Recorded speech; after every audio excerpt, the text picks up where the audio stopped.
Well, it's official. Republicans are anti-science, right? We just are. We hate science. In fact, our new logo, we're going to get rid of the elephant, and we're going to have like some test tubes with a big red line through it, because we're anti-science. We hate science. Science is of the devil. Now, I'm surprised because I'm a Republican and I'm actually kind of a big fan of science. Science is pretty cool. Science helps you figure out things, right? Science helps you discover things, and I'm all into figuring out things.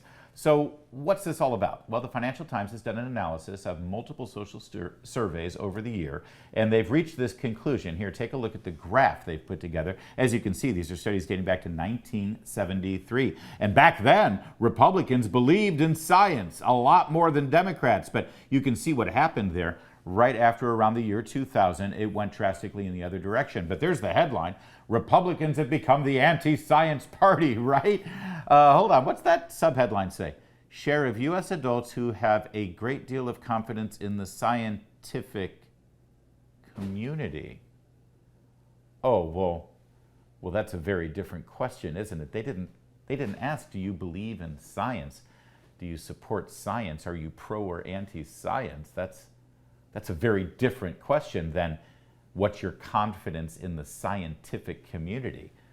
I mean, of course we don't have confidence in the scientific community. We've been alive for the last 3 years. We've seen what the scientific community has done. We've seen how they've manipulated information, manipulated data. We see how the scientific community has become completely politicized.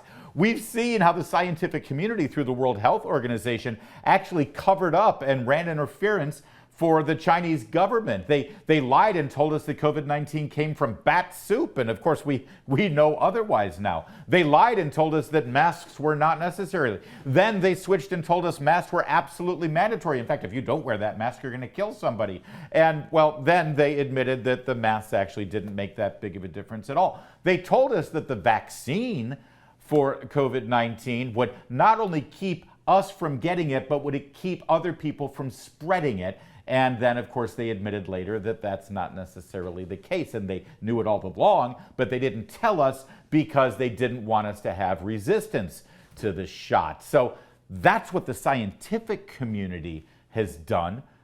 Frankly, I have many serious questions for anybody who does have great confidence with the scientific community. Questioning the scientific community doesn't make you anti-science.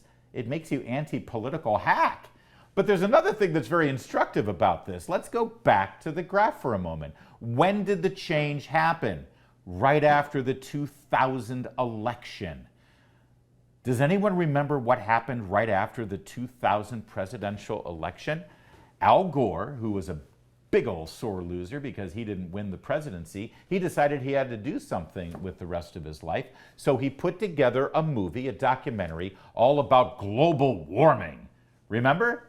He put it out there. He won the Oscar. I think he won the Nobel Prize, for God's sake, by scaring everybody about carbon emissions and global warming. And then, of course, we had about 10 years where the temperatures on the planet didn't warm at all, so they changed the language. That's what the left does. And it's no longer global warming, it's climate change. But they continue to tell you that any weather event in our planet is all because you're driving an SUV. And they had the backing of the scientific community. Not science, the scientific community. That was the first giant representation of the politicization of not science, but the people in charge of science, either at colleges and universities or in our government, making decisions that affect your life based on their interpretation of data that all fell under the umbrella of science. And again, I'm pro-science. I believe in science. Science is a real thing. But science is not the be-all and end-all. Science is a process to help people use their brains and reach a conclusion. And what the scientific community has done is they've taken data, picked and chosen what they want to reach their already predetermined foregone conclusion, and then mandate things for you. Mandate you get a vaccine. Mandate you stay at home from work. Mandate you keep your children home from work. Mandate that you get a different car. Mandate you stop buying gas. Mandate you, well, you change your life on behalf of the scientific community and the politicians who fund them. Okay, so that graph is right. I'm 100% on board with it, just not the headline. I'm a Republican and I'm not anti-science, but you better believe I'm anti-scientific community. You should be too. That's it for tonight. We'll be back tomorrow, same time, same place. In the meantime, I'll see you on the radio.